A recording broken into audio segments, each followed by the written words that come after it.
we are in the house, they are always there from the beginning to the last. What I'm impressed about Senator Okenyuri is I normally see her in the village interacting. And I want to appeal to the people of Kisii. I've never done this before. That if God favors Senator Esther Okenyuri, please, in the next 14th Parliament, she should join us as an elected member of Parliament to be part of the transformation of this country. I have seen her wearing even school uniform to appeal, even wearing church clothes, the ones and interacting. So, and I want to assure the people of Kisii that Senator Okenyuri, she's up to the task.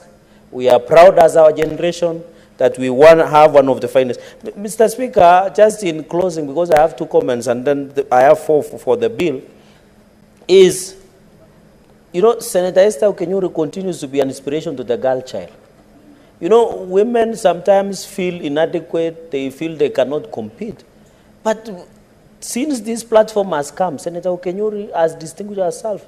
And I'm happy she has not seen herself through the lenses of gender. But I want to borrow the words of Senator Ogolla when a matter came before the House at some times back, which was a motive, that I'm happy she's not seeing herself through the gender lenses. She's seeing herself as an equal member of this House, and we are proud of what she is doing. My sister, we are proud of you, and I wish you well. I hope one day and one time you'll remember on 13, just before Valentine's of 2025, Mr. Speaker, I did make this prophecy. And Mr. Speaker, on a lighter note, some of us men tomorrow, we are told not to get close to the other gender. So, because there is a flu that is affecting men, so we will not be available tomorrow, Mr. Speaker. So, Mr. Speaker, but we'll available maybe in children's home to show love to the less fortunate and others, Mr. Speaker. Mr. Speaker, secondly and finally is on the bill. I am impressed, Mr. Speaker. Mr. Speaker, the reason Gen Z, and what happened is sad, where this parliament was attacked, is because I was surprised in the last session, the third session, Mr. Speaker. There was a lot of misinformation on Finance Bill 2023. You know, because of lack of civic education and public participation. When you used to go to functions in Bomet, I go in Nandi, Senator Ogolla goes to Mutembei, Senator Okenyuri goes to Kisii. You sit in a public baraza and you hear what people are saying is not even in the Finance Bill. It is because of lack of civic education, Mr. Speaker. Public participation is a key component. I am happy, Mr. Speaker, that it is mandatory now to do civic education, Mr. Speaker. And I want to challenge you. I was talking about tolling of our roads, where the government want to toll major highways to raise 230 billion. The public participation is being done now. Many people will not attend, but when it is passed, they will start running around the country saying they were not being involved during public participation of tolling of our roads, Mr. Speaker. Even the Finance Bill of 2025, I want to encourage Kenyans to participate. I'm happy. And I rarely give accolades, Mr. Speaker, as you know me.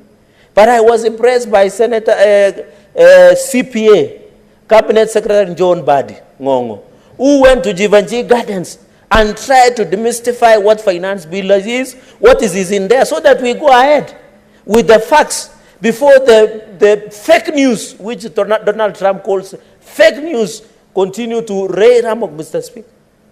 You know, this country, we thrive in fake news.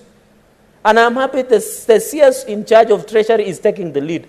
I want to challenge members, as we do budget policy statements, I want to challenge members of public and members of National Assembly Finance and Budget, as they go around the country, they should at least ensure they go through 100, 290 constituencies for this public participation.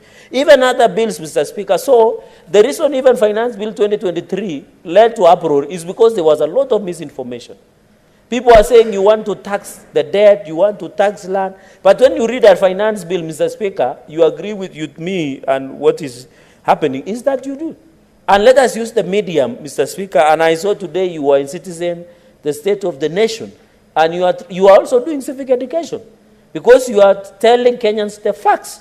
So that people do not thrive on misinformation. Number two, Mr. Speaker, I'm happy that public officials will be taken through mandatory, Mr. Speaker. In clause number 5, it says public officials, including elected, who are us, and appointed officials at national, shall undergo mandatory civic education. Mr. Speaker, can you believe, for example, in Nandi today, If you go to Nandi County Assembly and ask for the budget, no one will give it to you.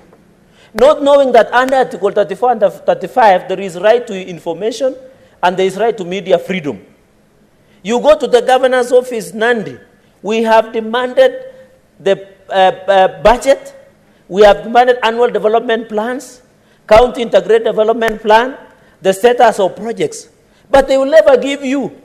Yet it is a public document. Yet it is a right of every Kenyan, Mr. Speaker. Therefore, even I have seen, Mr. Speaker, whenever civic education is done in Homa Bay or Nandi or Bomet, when they are doing public participation and public participation for Finance Act or Finance Bill of County Assembly, they will call a few characters, give them soda and mukate and say they have done public participation. And they say sign your name and ID number and phone number. Then they take it back. Yet civic education has not been done. What is the content that is inside that bill that we are proposing, Mr. Speaker? So I'm happy that all officials, we should know that public participation precedes civic education. Let us as leaders, Mr. Speaker, even I know politics is sweet, you go to a funeral, you go to a public function, let us use even 1 or 2 minutes to engage our people and educate them on the roles that we should give, Mr. Speaker. Even on civic education, I know, Mr. Speaker, most of the NGOs have been funding this issue of civic education across many other areas, but I'm happy there will be a structure that will continue to engage them, Mr. Speaker. I want to challenge that there is a budget. You know, Mr. Speaker, civic education, and you know Senator Ogola has been a CCM in former Rasanka's government, Colonel Rasanka. Cyprian Awiti, former governor, Cyprian Awiti. And she knows very well, she will tell you from my experience, that most of the civic education awareness were being financed by non-governmental organizations. There was no allocation of budget, and if it is there, it is for soda and mkate. But you find, and you know, Mr. Speaker, you know Donald Trump has suspended everything under USAID. Yeah. So, you know, most of the NGOs used to finance civic education awareness. But I'm happy in clause number 9, county government shall ensure that there is allocation of budget for civic education. And we should brace ourselves. The USAID now is gone. Mr. Speaker, but you know I want to thank Donald Trump. And I want to thank the head of Doge, that is Elon Musk, Mr. Speaker, although he has been fighting reappropriation of land in South Africa to try and emasculate the South African government, Mr. Speaker. But I want to agree that USAID funds must be audited. Mr. Speaker, can you believe few months before Donald Trump won an election, the USAID in Kenya were purchasing 5 cars for 100 million, the latest brand of Toyota Prado, Mr. Speaker. You go to Wilsonia, these consultants of USAID fly in the morning to Kakuma and come back in the evening. They live in posh estates like Runda, Karen, where you are paying 400, 300,000 per rent. It means out of 184 billion that USAID has sent to Kenya to support Kenyans, only 10% was achieving to intended purposes. Therefore, we want to agree with the U.S. government led by Donald Trump that the USAID must be taken to the intended purpose.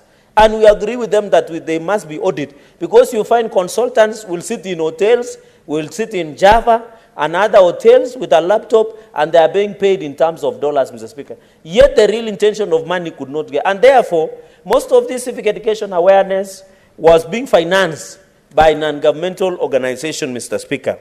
Mr. Speaker, I'm happy that even we should have a structure of engaging. Whenever public participation is done in Longisa, let us list, let us get the name, let us have a structure of engagement. I know County Governments Act, I think Section 81 on public participation as a critical component.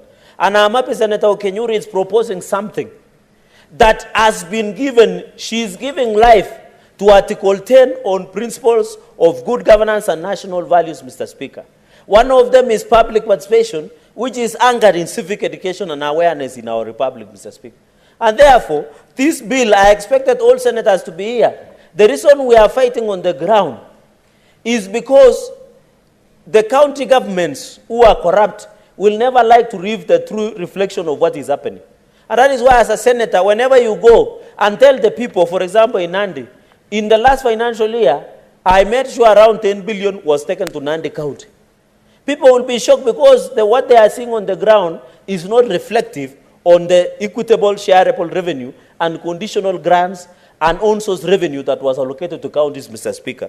And therefore, I'm happy there is going to be a structure, Mr. Speaker, and it is very important. Even another aspect that is clause number 17 is grounds for registration, Mr. Speaker, which is very critical. And I'm happy. I remember there was a crackdown of NGOs. And at that time, those NGOs were being cracked down, Mr. Speaker, because they were doing something that was not intended. Also, as we allow civic education to be funded by NGOs, we don't want civic education to be done to incite the public against government or incite the public against their own country. We are aware. And you remember in 2017, because some of us were serving in this house, some of the organizations by the NGOs, some of them were being accused, allegedly, of financing terrorism in the country. Some of them are being accused funding destabilization. Mr. Speaker, you remember even in the GNC revolution, there were allegations that George Soros Foundation, Mr. Speaker, was part and parcel that were financing the revolution in the guise of civic education and awareness. I'm happy there is a legal framework to control the type of NGOs that come to the country. We are not objecting, Mr. Speaker, and let me go on record crystal clear. We are not objecting that the NGOs should not be part and parcel of process of civic awareness. But what we are saying, we must know who they are. What is their intention? What is their purpose? What is their objects? We don't want NGOs, Mr. Speaker, that will be used to destabilize governments in Africa. And when you look at across the world, it is only the NGOs that bring civic awareness on political and civil issues that are heavily financed in Africa. And we saw the sad reality of the GNC revolution, that in as much the young people had the right intention to try and fix problems that we are facing, somebody somewhere through the NGOs hijacked the process, Mr. Speaker, until they wanted to destabilize the country. Therefore, the vetting, and I want to challenge the National Intelligence Service, our security apparatus, they must vet the NGOs that do civic awareness, and Mr. Speaker. And the only way we can fix them, Mr. Speaker, is to ensure that they are cataloged, they are known what they are doing, Mr. Speaker. The final part is on the issue of false statements. I agree. Mr. Speaker, fake news must be flagged. I remember, Mr. Speaker, social media must also, and I'm happy, that all social media must have physical offices in Nairobi or in Kenya. Because when you open Facebook, Mr. Speaker, it has so misleading information. You open X or Twitter, you open TikTok, you open whichever social media, Instagram and others, you rarely and hardly see, Mr. Speaker. Even, Mr. Speaker, I had the IT minister. I'm lucky I survived. Mr. Speaker, I'm still a member of ICT with my sisters in Togola. Can you believe it is only in Kenya that when you open your social media, you will get pornography being displayed in our social media, Mr. Speaker. But when you go to countries like Saudi Arabia, countries in Middle East like Emirates, United Arab Emirates, they have proper regulation and discipline in terms of all these social media accounts. It is because we have given too much freedom that does not have discipline, Mr. Speaker. Therefore, we challenge in this issue of false statements, and I'm happy, I want to recommend Senator Kenyuri, this offense of false statement and issue of calling people and telling them lies, the way some NGOs are doing in this country. I want to propose that it should be 5 million for anybody who spreads false statement. Because, Mr. Speaker, imagine if an NGO does civic awareness in Kablong and they tell them to overthrow, for example, hypothetically overthrow the government. Is it not expensive, the side effect, than the punishment? So I want to agree that all NGOs and anybody who does civic awareness on false statement, we must ensure that they are punitive of 5 million Kenyan shillings, or alternative, they should be in jail for 10 years. Because the cost of losing a country and a society, ask Somalia. Mr. Speaker, I was with some senior in this region. I was on the sidelines of the issues of DRC, M23 crisis and what have you. And I sat with the people. Some friends from Somalia were telling DRC, don't go to our route, because it is expensive to come back from where Somalia is. And it has destabilized the north of Africa, Mr. Speaker. Even in Rwanda now and DRC, we don't want to go them to that direction. And we hope on Saturday, I don't know, Senator Ogola has not given me the exact date when elections of AU will be done. I think on Saturday? Saturday immediately after Valentine, Mr. Speaker. Yes, I'm trying to get a private jet to that destination, Mr. Speaker. I want to assure, and I want to assure the naysayers, Mr. Speaker, that Raila Amolo Odinga will be elected the chairperson of African Union Community. And I want to ask Baba Raila Odinga, his first assignment must bring stability in DRC crisis we must resolve. We want an Africa that is peaceful, Mr. Speaker. We want, as Raila takes over as AUC chairman, to spearhead the issue of resolving crisis in DRC, Mr. Speaker, so that as a continent, we become more stable. And Mr. Speaker, finally, as I conclude, I don't know what is wrong with some Kenyans. There are many people who are praying for Raila to fail. You know, we are no longer patriotic, Mr. Speaker. Go to Tanzania. You saw even when Mama Samia Suluhu Hassan and my brother, my very close friend, Ambassador Balozi Njimbi, who is the presumptive deputy president of Tanzania, Mr. Speaker, and you should know that he is my close friend, the incoming deputy president of Mama Samia Suluhu Hassan. Those people are very patriotic, Mr. Speaker.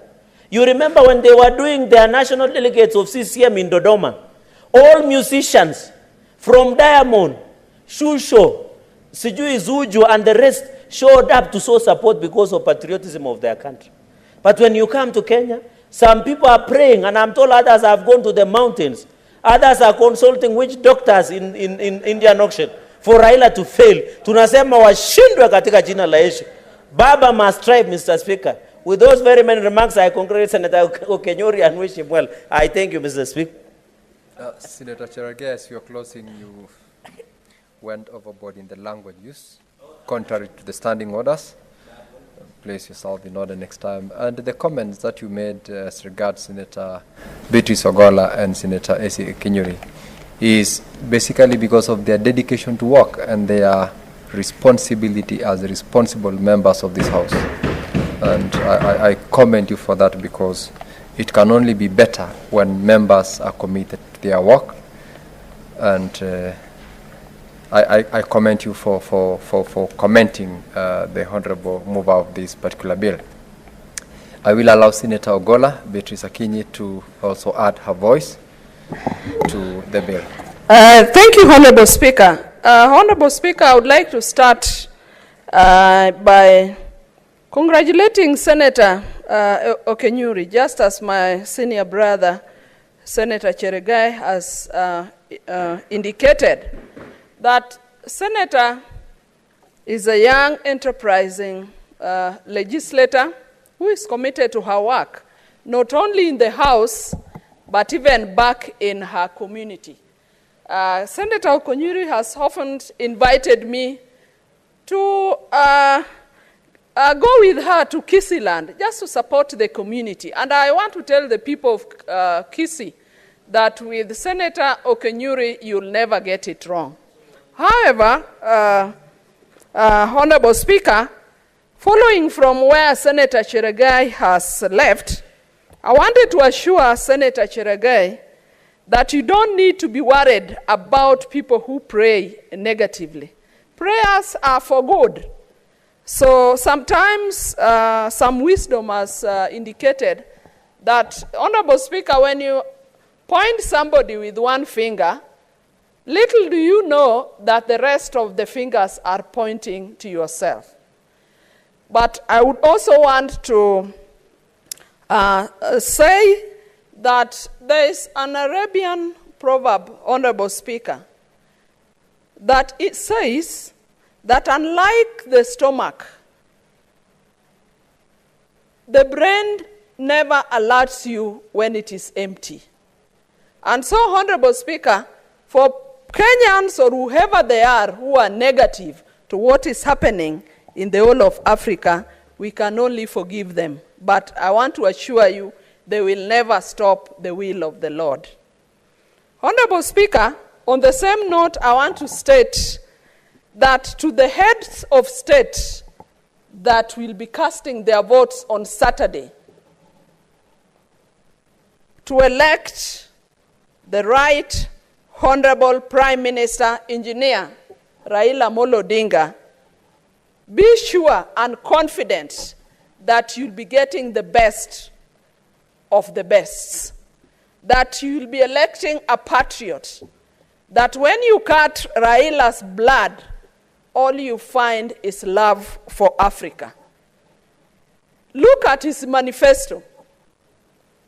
His passion for security in Africa, Honorable Speaker. Senator Beatrice. His passion to see that Africans... that you confine your contribution to the bill that is before the House. You are actually going outside the relevant... I'm guided, Honorable Speaker.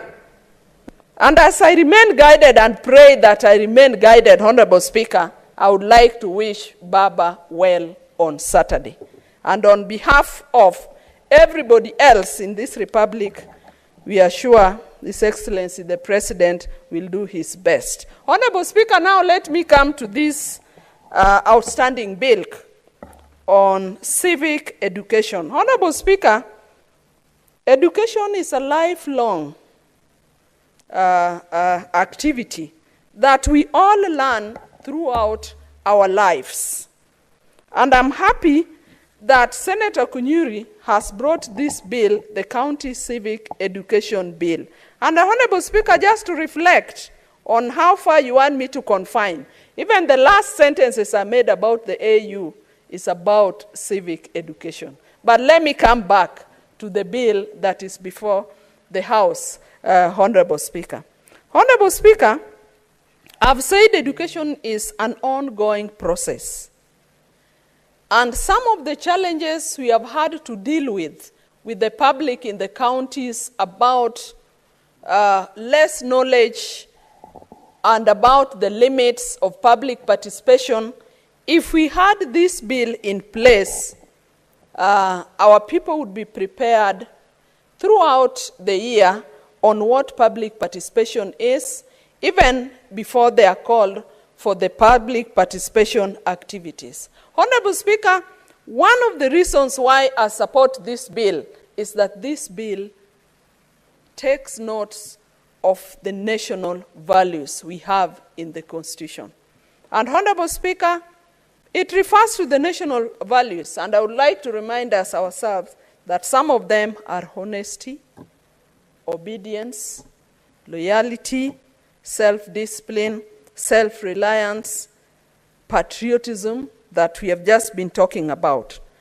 What better way, Honorable Speaker, would we have that we would have a system where these national values will be imparted into our people throughout, and they'll be enshrined in this bill that has been brought about by Senator Okenyuri. Honorable Speaker, this will be a solution to most of the challenges we have back with our communities.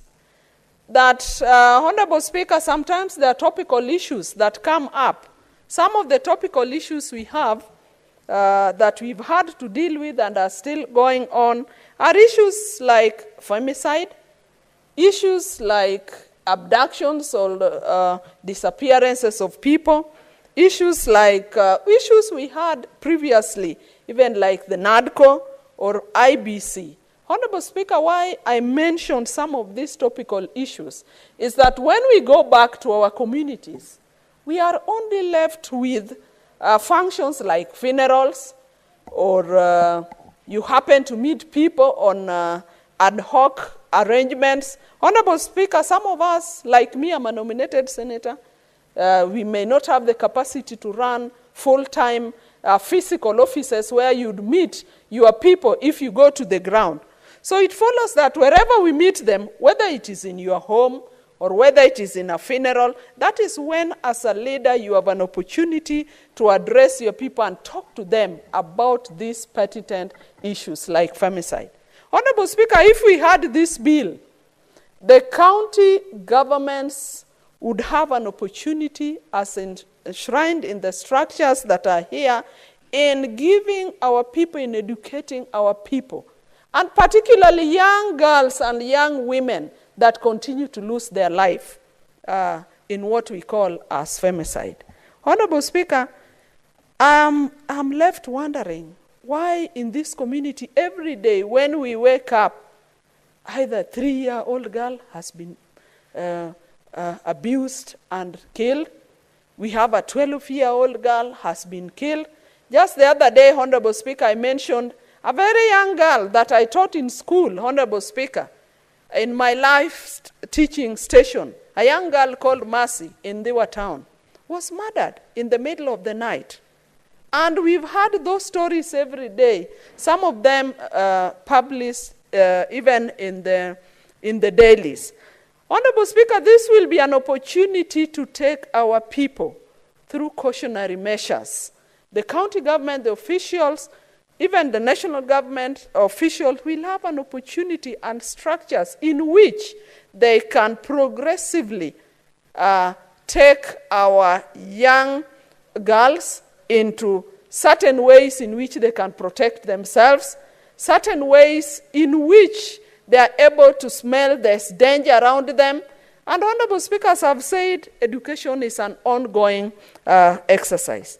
Honorable Speaker, you remember when we had the NADCO discussions, and I want to really congratulate our two leaders, the President of this country, Dr. William Samoei Ruto, and the enigma, Honorable Raila Odinga, who took an opportunity to just say, let us forget about the chaos and let's sit together. And they put up a team of leaders from the Senate and the National Assembly that brought about the NADCO report. But Honorable Speaker, as we talk about the NADCO report, are we sure the general population that we have in this country are aware of the details, the nitty-gritties that we discussed in the NADCO report? So in this bill, we would be having a way of letting our people know some of those topical issues that we discuss as leaders that affect their lives. Honorable Speaker, in most of the conversations I have with my community and with the public, there are always issues coming up about IBC. When are commissioners coming in? When are we getting our boundaries reviewed? When are we getting the preparation of even the next election, Honorable Speaker? I'm saying because these are topical issues that always come up. I support this bill because through this bill, some of these topical issues would be related to our people. Honorable Speaker, I'm also happy that this bill mentions that public officials, be they national and county, at county level, will undergo a mandatory civic and training on their roles and responsibilities. Honorable Speaker, a number of people get to positions, some of them even elected, some of them appointed, some of them nominated like some of us.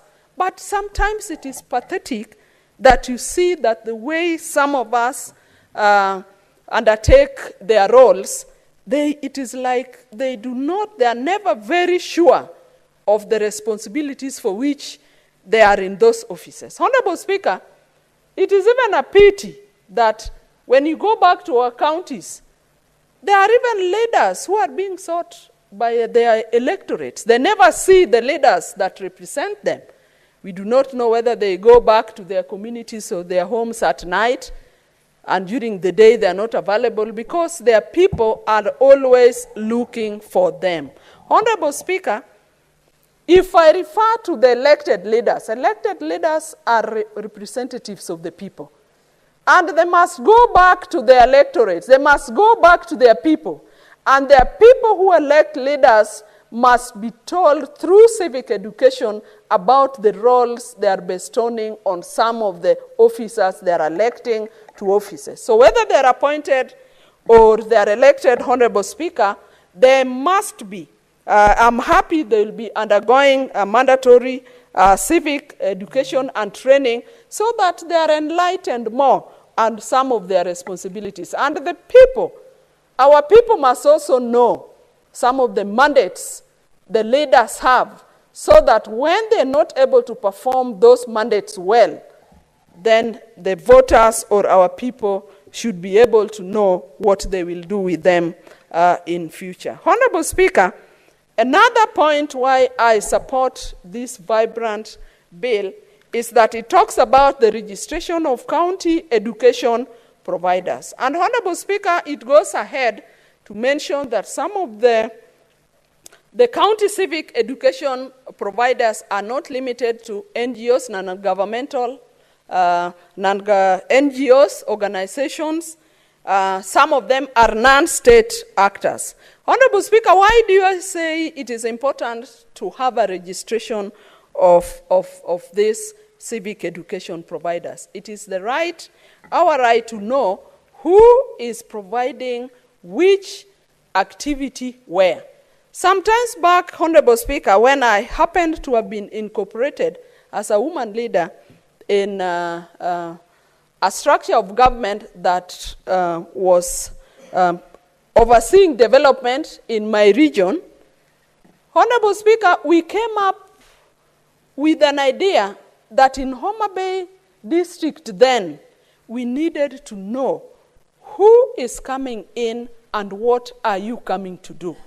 But it was a pity, Honorable Speaker, that most of these NGOs and non-state actors did not even want the government to know what they are doing and where they are doing it. Honorable Speaker, if I go ahead to give an example of my district then, you have often been informed that in Homa Bay, our prevalence level in HIV or early pregnancy of gender-based violence is so high, Honorable Speaker. But, Honorable Speaker, it is a pity that because of these statistics, we end up attracting so many NGOs and non-state actors that come with a lot of funding to address these issues. But what is a pity, Honorable Speaker, is we remain with the same statistic, despite the fact that we have so many NGOs and so many non-state actors that are addressing this issue. So the question that worries some of us as leaders is that what are they doing? Is it adding value? Is it just about using the statistic to seek for funds elsewhere? Is it just about after you get funds as an NGO, then you come to the region and you masquerade as if you're doing some activities, but it doesn't translate to any value for our people? Honorable Speaker, we have often been worried about some NGOs where they get funding, but a number of this funding goes to administrative issues. And that is why I applaud this bill, because it's going to let us have an inventory of who you are, what activities you are doing, where you are doing it, and I would like us to go further. We must have targets for these NGOs and non-state actors wherever they come. Honorable Speaker, the bill also goes ahead to talk about that there will be a registry of providers that will be kept. That reflects on what I'm saying, that we need to know who you are, and go even ahead to talk about the amount which you have, and how much are you going to spend on that activity. Honorable Okenyuri, it will not only be enough that we'll be having NGOs and non-state actors coming to our regions to provide for civic education, but we must also have their budgets. Those must be public, the public know-how, so that we are able to decide whether they are giving us value for money. Honorable Speaker, the bill will even help us support our people into knowing what are the devolved functions that they are entitled to. What are the services that they are entitled to? Honorable Speaker, we've had this fear that functions sometimes were devolved from the national government, but they were re-centralized again at the county headquarters.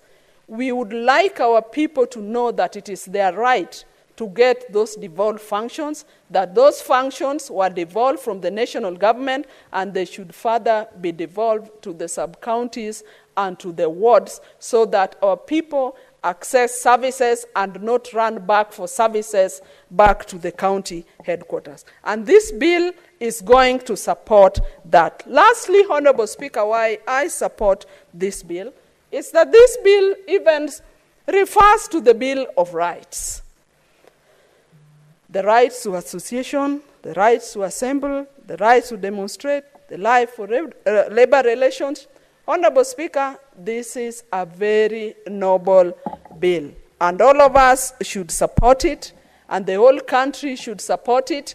It will have saved us a lot from the lack of knowledge of the rights of our people who cry or suffer because they lack knowledge of certain things that they are entitled to. The Constitution that we have talks about all these rights. Honorable Speaker, we are here as representatives of the people. And so we must ensure that our people have knowledge. I therefore support this bill, and I want to call upon all my colleagues in the Senate to support this bill so that our people have a right to education, which I've stated is an ongoing activity and never stops, Honorable Speaker. Honorable Speaker, when devolution was coming in 2010, after voting, there was a lapse of a period in which the national government had a duty even to give civic education on devolution. But Honorable Speaker, you and me know, and all of us know, that this never happened effectively and efficiently, and it is for that reason that our people are still suffering for lack of knowledge. Honorable Speaker, I support the County Civic Education Bill 2024 as moved by Senator Esther Okenyuri. Senator Beatrice, thank you for your contribution to this bill. And honorable senators, there being no other member who is wishing to contribute, I call upon Senator Esther Okenyuri, the mover of this bill, to reply.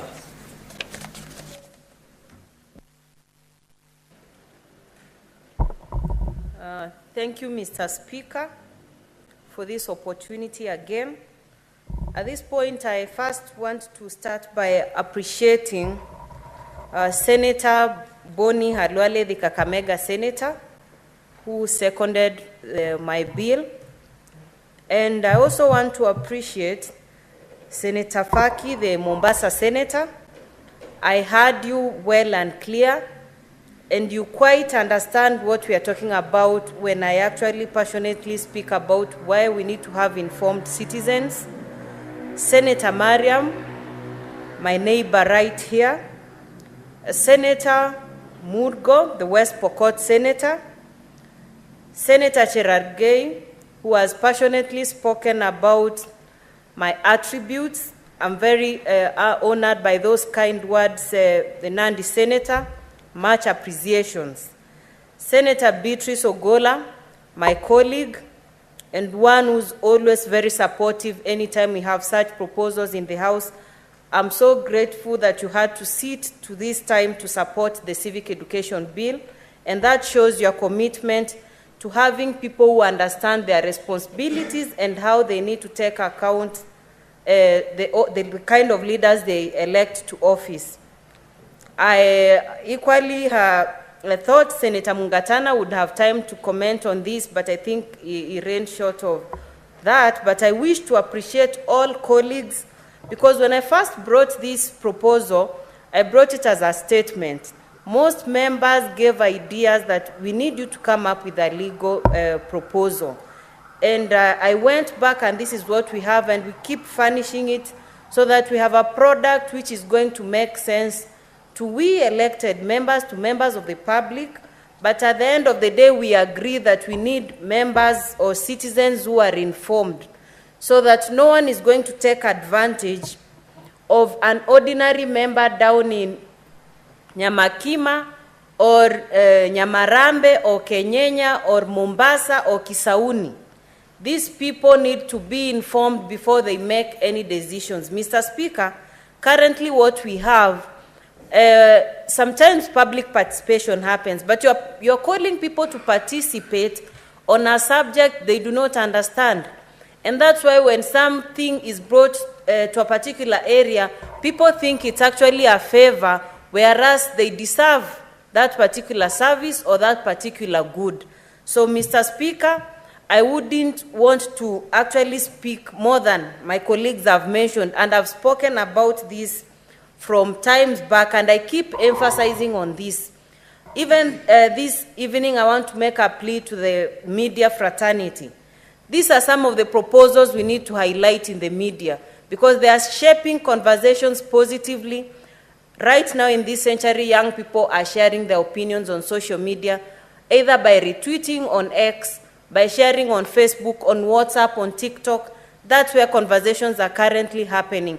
So to the media fraternity, I want to request that you highlight this is a very progressive proposal, which is equally going to help you curb misinformation and also pass positive information that is building people in one way or another.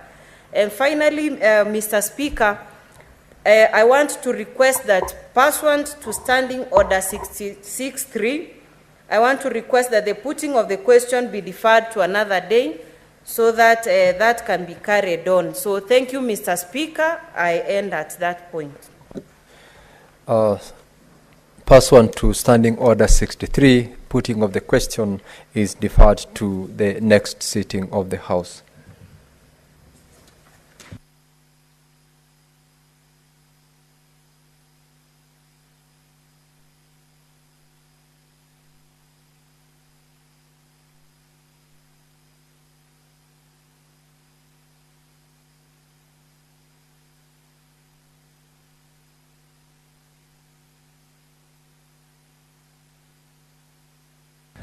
Honorable Senators, having directed that we defer the putting of the question on the order number 12, that is the County Civic Education Bill, Senate Bills number 4 of 2024, I further direct that order number 13, order number 14, order number 15, number 16, 17, 18, and 19 are deferred to the next sitting of this House. And now, honorable members, we may rise.